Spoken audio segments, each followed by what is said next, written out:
while it continues to snow at an alarming rate outside, although from what Yvonne's telling me, it's not far south of here that it's raining, so we're going to get the rain. I wanted to talk to Canuck fans today, so I'm going to continue that series that I had going. This is just one of those things where I can just occasionally do a video like today, because I wanted to talk about my fandom of the Canucks, because I do see comments regularly, and I see them again yesterday. I'm like, all right, fine. I'm going to discuss my fandom of the Canucks. I do not believe this team ever wins the Stanley Cup. I don't. And yeah, I mean, if they prove me wrong and people go, see, how do you feel now? Pretty good. I've dreamt of the Canucks winning a Stanley Cup. I've had those dreams that they win a Stanley Cup, and then I wake up and I go, that's sad, that'll never happen. I have played EA Sports NHL games for the last 20 plus years. 20? Almost 20 years. And in every one of them, the first goal I have is, all right, before I do anything else, get a franchise mode going, and I take the Canucks to the Stanley Cup. And I can do all the rest of the stuff. And that's how I know I'm a Canuck fan, because every now and then people say, well, how do you know you cheer for the Canucks more than the Bruins? That's how. Is my first goal is, all right, so I got to get the Canucks to Stanley Cup. It's never, hey, what are the Bruins doing? No. Canucks. And I came into this when they were on a run to the Stanley Cup final. Now, I had watched them since 79-80, but not a lot. I remember watching playoff games they played in 1980 against Philadelphia. I remember watching them against Buffalo in 1981.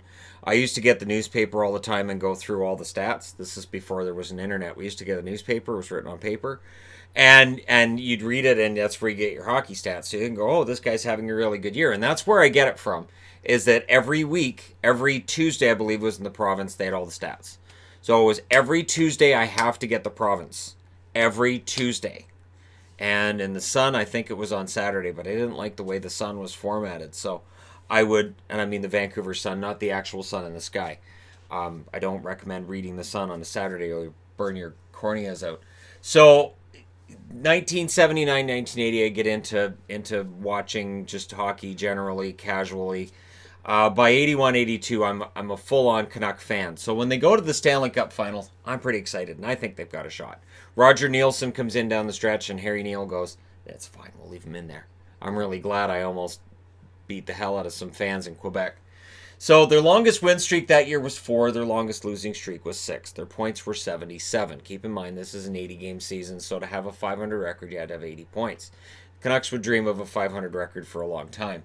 82-83, they go to round 1 against Calgary, and they lose. Their winning streak was 5. Their losing streak that year was 6. They had 75 points. They didn't have a 75-game losing streak. Felt like it sometimes. But it was a real come down for me in 83. Because 82, I was pretty sure this team was going to win a cup. I was really excited about 83. Reality? What's reality? Gretzky? Great, come on. They lost in the first round. The Oilers aren't going to make it. I even had my grandfather tell me that all the time. They don't worry about the Oilers. They can't play defense. 83-84.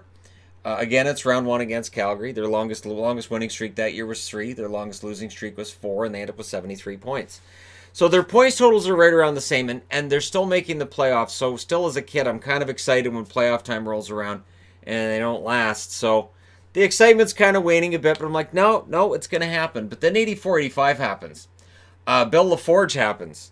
And it's a giant no for the playoffs. They won a grand total of 3 was their largest winning streak, but twice they had losing streaks of 9.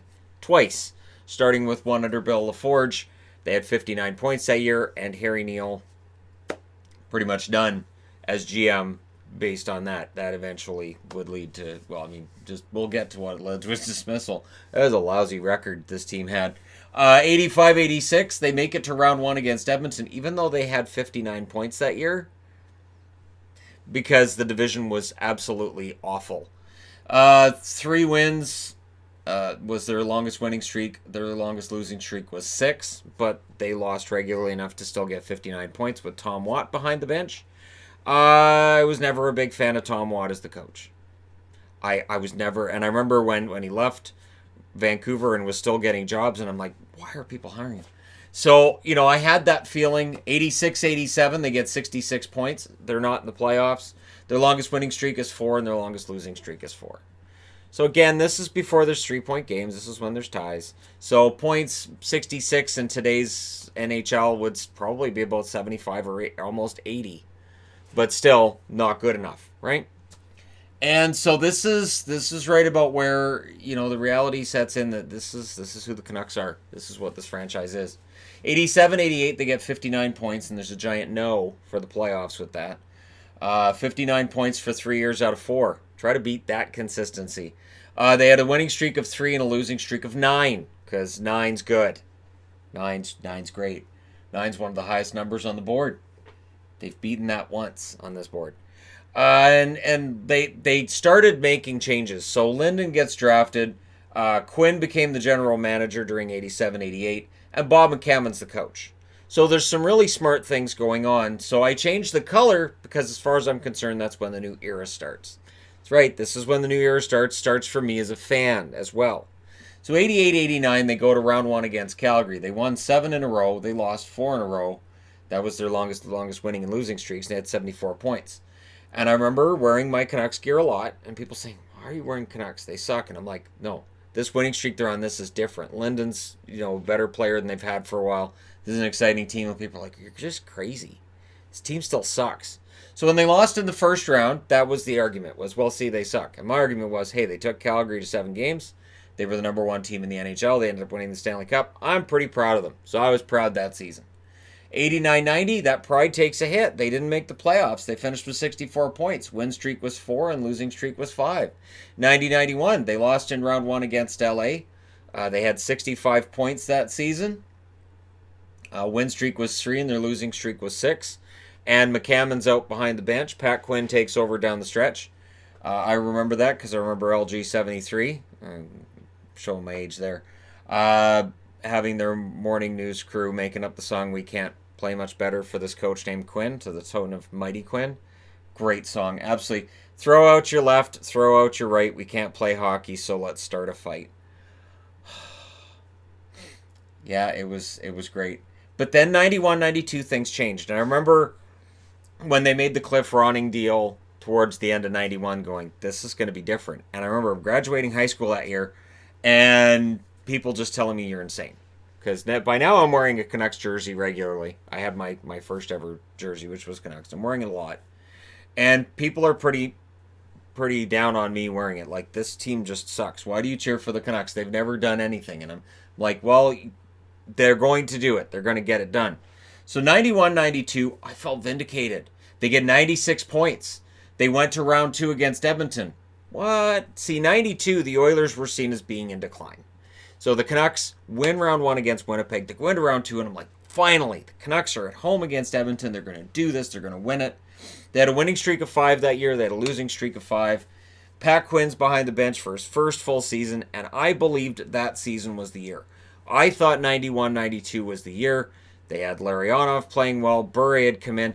Everything looked to be going right until they met the Oilers, and it just didn't work. It just didn't work. And so that is the second time that I looked at the Vancouver Canucks and I said, this team is going to win a Stanley Cup. And no. 92-93. They actually had 101 points that year. And this is where people are going to say, well, they had more points that year. They also played 84 games that year. So they played more games than they had the year before. The year before was an 80-game schedule. So they had 5 more points in 4 more games. And not only that, but it felt to me like the team wasn't as good. And then in 93, in the playoffs, they lose in round 2 against the Kings after beating Winnipeg again, because that's what they did. Win streak was 6, losing streak was 4. And again, it felt like they had peaked in 92, and losing Larionov going into 92-93 was a huge hole to me. They needed somebody to fill that spot, and it never really felt like they did. So 93-94 rolls around, and they go to the finals. Here we go, Stanley Cup. But here's the thing. I didn't think going into the playoffs they were much of anything. They didn't have a great record going in. They had 85 points. Remember, it's an 84-game schedule. They had a winning streak of 6 and a losing streak of 3 overall. That winning streak of 6, I believe, was near the start of the season. So going into the playoffs, expectations were nothing.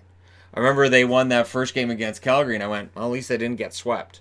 That was how low my expectation was. So they went to the Stanley Cup Finals, and again, We get to game 4. They're down 3-1, and I thought, well, they did their best. They did their best. But then they forced a game 7, and then they broke my heart. So 94-95 rolls around. You'll notice I changed colors again because we're into a different era. The 94 Cup Finals, that loss was the end of an era to me. Now, 94-95, they had 48 points in a 48-game schedule because lockout reasons. That's why there's an asterisk. I forgot to put an asterisk next to the other season that was shortened. But they had a 3-game winning streak, 3-game losing streak that year. Naslund joins the team. Rick Lee becomes the coach. Never a big fan of Rick Lee as a head coach. And they made it to round 2 against Chicago, where they lost in overtime. A lot. They were close. They just couldn't score against Chicago. 95-96, they made it to round 1 against Colorado, but they had 79 points that year, and they were clearly in decline at that stage. 3 wins was their longest winning streak. 6 losses was their longest losing streak. So 96-97, they're finally out of the playoffs, but they bring in Tom Rennie. So they did what I'd been screaming at them to do for over a year, which was Rick Lee's got to go. And so Tom Rennie came in, but he comes in to take over a team that's in decline. He can't turn it around. So they get 4 wins as the longest winning streak, 4 losses their longest losing streak, 77 points, and Tom Rennie is gone. Even though I liked Tom Rennie. Remember at the time they got rid of him going, why is Tom Rennie going? What? So they signed Messier before the next season.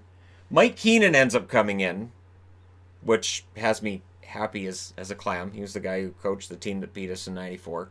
He had gone through and ruined the St. Louis Blues. So why not ruin Vancouver on your way out? Linden was out shortly after Messier came in. The Sedins were drafted after that season in 99, actually. And Crawford comes in. But yeah, 97-98 was a giant no. They had 3 wins in a row. They lost 10 in a row. Got to set a record somehow. 64 points. So 98-99 is a no as well. 2 wins was their longest winning streak, 2. We've already won 2. We got to lose tonight. 7 losses in a row, 58 points. And it seemed really dire. It did. Brian Burke inherited a complete and total mess. What happened was Pat Quinn came in, and as GM, he made some good moves, and then he sat on them. But then Burke made some good moves, and we would see the fruits of that, but then he kind of sat on them as well. So 99-2000, Mark Crawford comes in. They don't make the playoffs. 3 wins is their longest winning streak. 4 losses their longest losing streak, but they get 83 points. It's an improvement of 25. And so the feeling is this team's on its way up. Marcus Naslund had been added years before and had been kind of just, 15, 20 goals maybe. All of a sudden he's a scorer. So 2000-2001, they make it into the playoffs with 90 points. They lose in round 1 against Colorado. 3 wins is their longest winning streak. 4 losses their longest losing streak. But they're on their way up. So 102 against Detroit, they got up 2-0. And I had my hopes up. I thought, wow, they're going to knock out the Detroit Red Wings. This is amazing. They won games 1 and 2 in Detroit. How do you do that? And then Nick Lidstrom from center ice. And they're out in round 1. They won 6 in a row was their longest winning streak. They lost 3. They had 94 points. 2002-2003. This is the last year that Vancouver really broke my heart. And I really thought they should win a Stanley Cup. So this wasn't they're going to. It became they should win it this year. They had 104 points. Their longest winning streak was 10. Their longest losing streak was 2. And I went through the list twice. So if I missed a losing streak of 3, I apologize. But longest I could find was 2. So they lost in round 2 against Minnesota. And it was an absolutely gut-wrenching loss. Because to me, I looked at those 2003 playoffs as they unfolded. And I thought, you know what? This is a really wide open playoffs. Vancouver's never going to have an opportunity like this again, where they have this clear road to a Stanley Cup. All they have to do is beat Anaheim, and then in the finals, if it's New Jersey, that's fine. But I thought they were better than New Jersey. The problem was they weren't better than Minnesota, and they had a 3-1 series lead that they absolutely blew it. And I felt just awful after that loss. And that was the last year. That's number 3 right there. That's the last year that I looked at the Canucks and I said, they should win a Stanley Cup. 2003, 2004, I know there's people out there freaking out right now, but we'll get to it. 2003, 2004, they lose in round 1 against Calgary. They had a winning streak of 6 that year, a losing streak of 3. They had 101 points. But it felt like this team needed a kick in the backside, so in comes Alain Vigneault. No playoffs the first year. This is after the lockout, 05-06. 92 points. They had a 6-game winning streak, a 5-game losing streak. They played relatively well. But as they go into their following season, Dave Nonis brings in Roberto Luongo. He couldn't follow that up with anything just as good, so Nonis won't last. But again, I'm not getting into the GMs as much because it doesn't matter as much. The only GM that to me was really impactful on my fandom of the team was Pat Quinn, where I felt like, wow, this is a GM that knows what he's doing and he can build a winner. So 06-07 rolls around, and with Luongo dragging the team into the playoffs, they get 105 points, which is a record. They go to round 2 and they lost to Anaheim. They had a 7-game winning streak that year, a 3-game losing streak. And I remember in that playoffs taking some flack for not thinking they could beat Anaheim. Even people afterwards saying, if you'd believed in them, if I'd believed in them, they would have won it? What? No. It was before I had a YouTube channel. So I don't have those powers. If I did, this would be a completely different history. 07-08, they missed the playoffs. Luongo had a bad stretch down the run, or down the end run at the last 10 games of the season, and because he was not playing very well and the Canucks couldn't score to overcome that, they missed the playoffs. So everybody blamed Luongo, which I said, what? But this was still during a period of time that I call the great optimism. So that's why this color is different as well. I had a lot of optimism that with Luongo, the Canucks would win a Stanley Cup. And I remember telling my ex at one point, when the Canucks had picked him up, she was like, well, she didn't know who Luongo was really, and she said, well, why are you so excited? And I said, because I think the Canucks will win a Stanley Cup with Roberto Luongo. I felt he was the best goaltender in the NHL at that point. So I had optimism the Canucks would win a Stanley Cup in that era. We get to 08-09, they have 100 points. They lost in round 2 against Chicago. Their longest winning streak was 4, their longest losing streak was 8. But that loss to Chicago was rough. But the loss in 2010 against Chicago was worse. Because there are points in that 2010 series where you can look and see the Canucks could have won that series. But the momentum shift would happen, and with Vigneault as coach, this was the frustrating part of that era.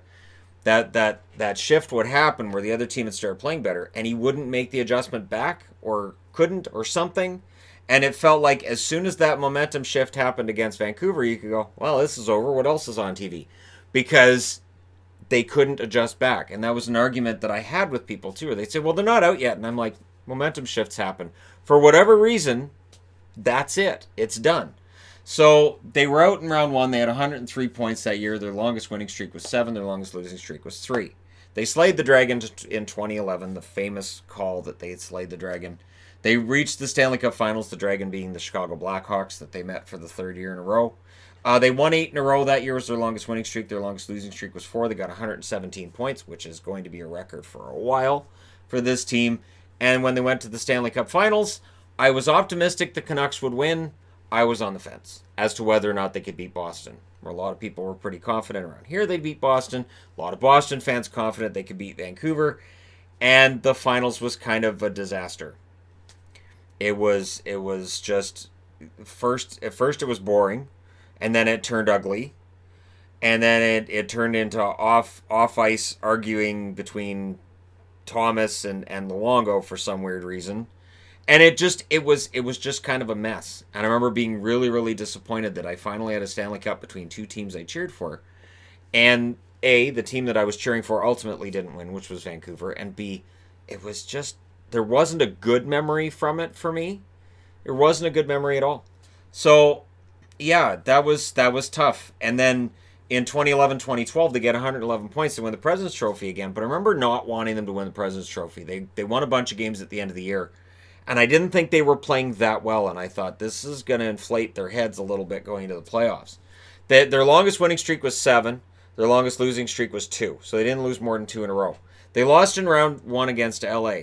A, the Kings were a fantastic team that year, probably one of the best number 8 seeds we'd ever seen. B, Jonathan Quick went on an amazing run. And C, the Canucks were overconfident. I really felt the Canucks were overconfident going into that series. And it was very similar to what we saw this year with, this past year, I guess 2019, right, with Tampa Bay against Columbus. It felt a lot like that. So we go into the era that I feel we're still in. Now, this year could end up being the part of a new era, but it feels like we're still in this era that started after that President's Trophy loss. 2012-2013, lockout shortened season, they had 59 points. Not a great team, but they still get 59 points. They had a winning streak of 6, losing streak of 4, and they lost in round 1 against San Jose. They got swept by San Jose. They didn't show up against San Jose. So 2 years after going to the finals, this team is done. And then they hired John Tortorella, who makes sure to light fire to it on his way out the door as well. Their longest winning streak under Tortorella was 7. Their longest losing streak was also 7. They had 83 points that year. They missed the playoffs. You can trace that year and what happened when they missed the playoffs to any number of things. But this is where me as a fan, this is where I come into this. I looked at that season and I thought, all right, Tortorella was a decent enough hire coming out of Vigneault because Vigneault was too easy on guys and seemed like he was too laid back. But Tortorella was an overcorrection.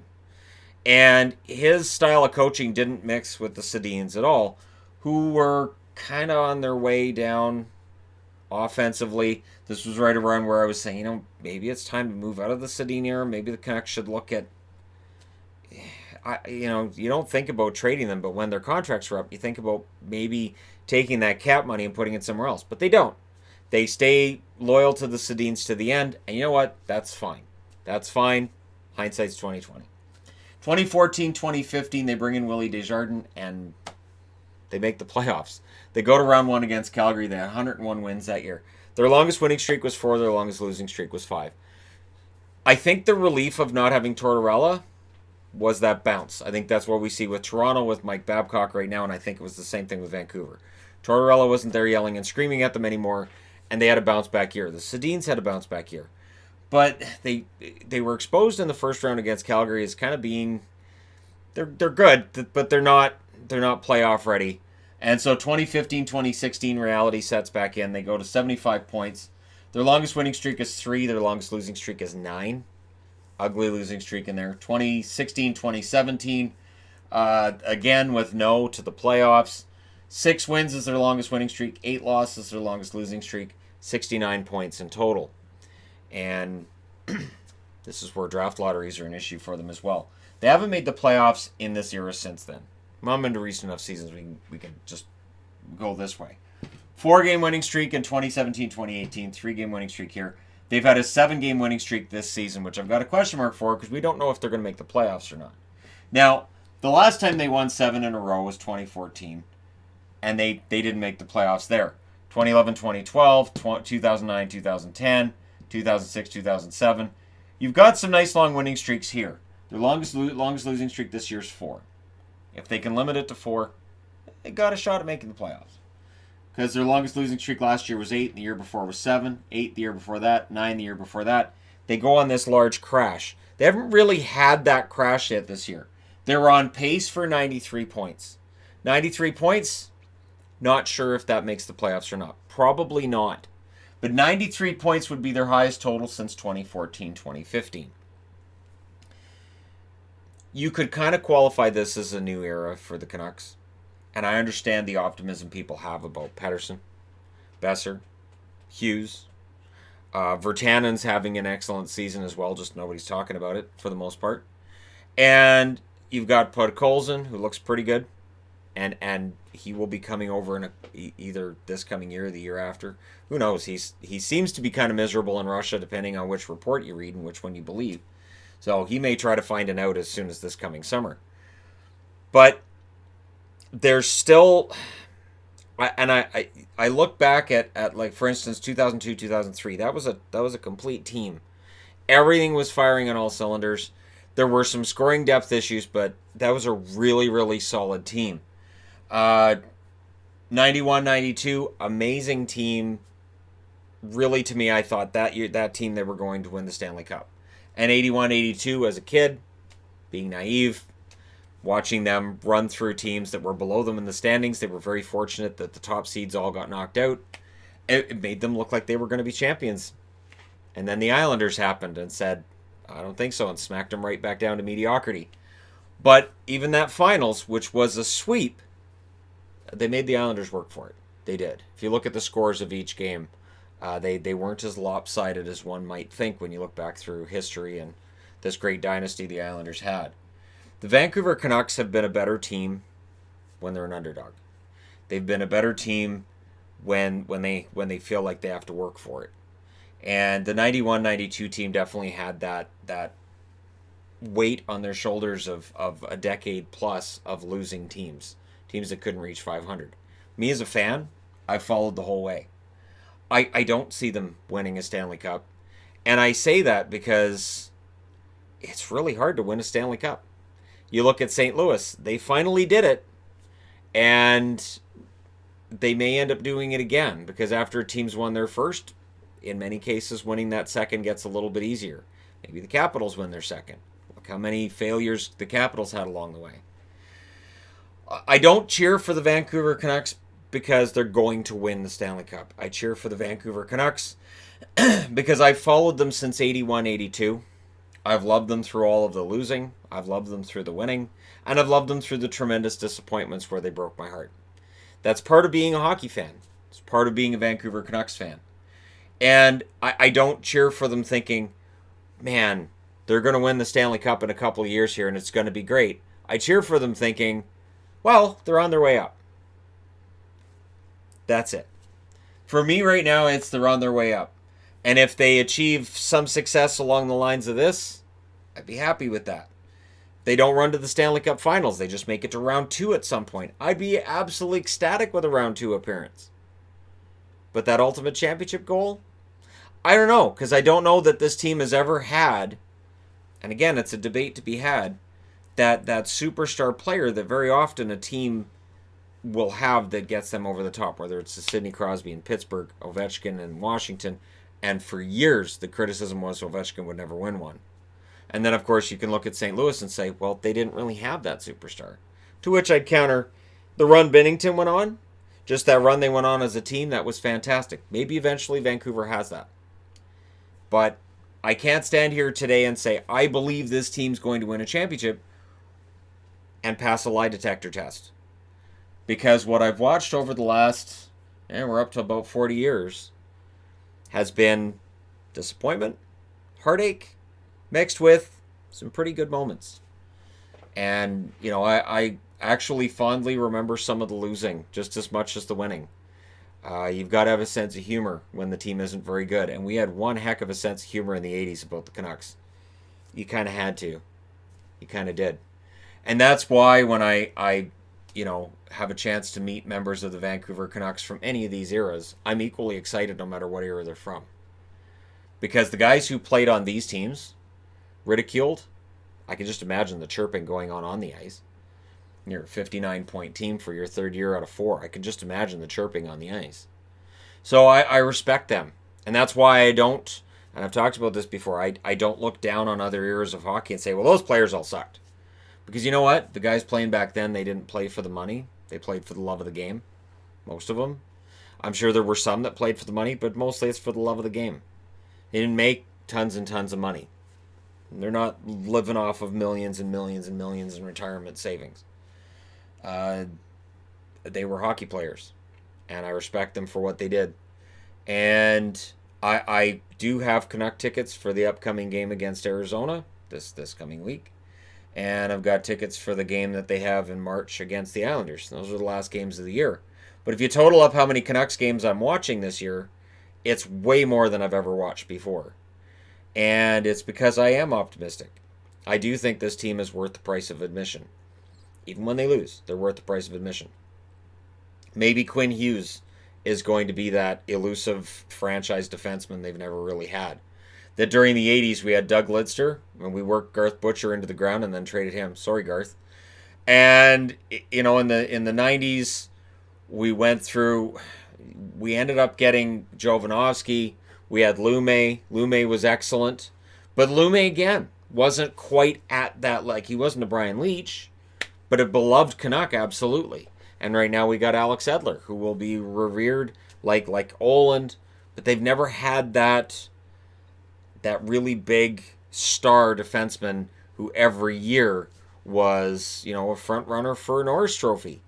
So that is something that teams that win Stanley Cups generally have. And St. Louis, that blue line was a huge part of the reason that they won the Stanley Cup. So there you go. My fandom of the Vancouver Canucks. And I think being with them through thick and thin is important.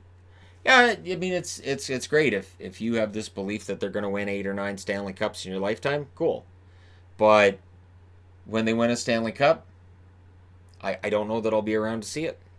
Being completely honest, I love the core that they have, but there are a lot of good teams, and we're about to have 32 teams in the NHL once Seattle joins, and winning a Stanley Cup is a very, very difficult task, which is why I don't look down on players who never won a Stanley Cup or use that as a reason why they're not great. Because your Stanley Cup is an award that really is a team award, not really an individual award. Let me know your thoughts in the comment section below as always.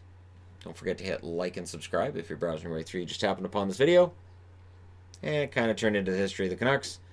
But it's from the point of view of my journey and how I viewed the team. So thank you guys so much for all your support. I'll talk to you again soon.